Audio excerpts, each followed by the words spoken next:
Hello guys, welcome back to my channel. সবাইকে জানাই good morning, শুভ সকালের প্রীতি শুভেচ্ছা। আর আজকে আমি চলে এসেছি তোমাদের কাছে নতুন একটা রান্নার রেসিপি নিয়ে।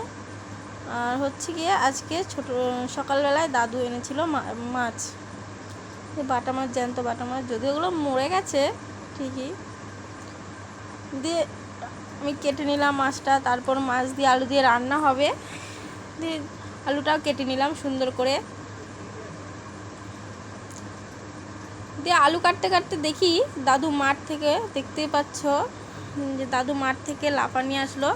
যাই হোক, আলু দিয়ে লাফা দিয়ে মাছ দিয়ে হবে। আর এদিক দিয়ে দেখো আমি মাছগুলো সুন্দর করে কেটে রেখেছি, তার মধ্যে লবণ হলুদ দিয়ে দিচ্ছি, যেহেতু ভাজতে গেলে লবণ হলুদ তো লাগেই।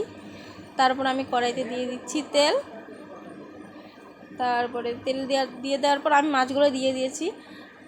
তারপর দেখো বেশ ভাজা হয়ে এসছে। আর যদিও আমি সবার প্রথম বলি, আমি না বেশ রান্না করতে পারি না, মোটামুটি পারি। আর আজকে রান্না হচ্ছে আমার পুরো একদম ধরতে গেলে কোনো মশলা ছাড়াই। তারপর এদিকে দেখো আমি সব মাছগুলো ভেজে নিয়েছি। আর এপাশে আলুতে দেখা যাচ্ছিল না, যদিও আলু লাফাগুলো ভালোভাবে আমি কেটে নিয়েছিলাম। তারপর আমি তেলের মধ্যে দিয়ে দিয়েছিলাম, তারপর লবণ হলুদ কিছুক্ষণ বাদে দিয়ে দিয়েছি যদিও। আর আমি তো সব কিছু ভিডিও করতে পারি না, কারণ ক্যামেরা ধরতে আর রান্না করতে যদি অনেক অসুবিধা হয়ে যায় না, তার জন্য। কিন্তু আস্তে আস্তে আমার তো মানে সবজিগুলো কষানো হয়ে গেছে। তারপর আমি জল দিয়ে দিয়েছিলাম, জল দিয়ে প্রায় ফুটন্ত জল হয়ে গেছে।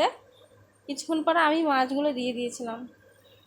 দিয়ে দেওয়ার পর দেখো আমার তরকারি পুরোপুরি কমপ্লিট হয়ে গেছে।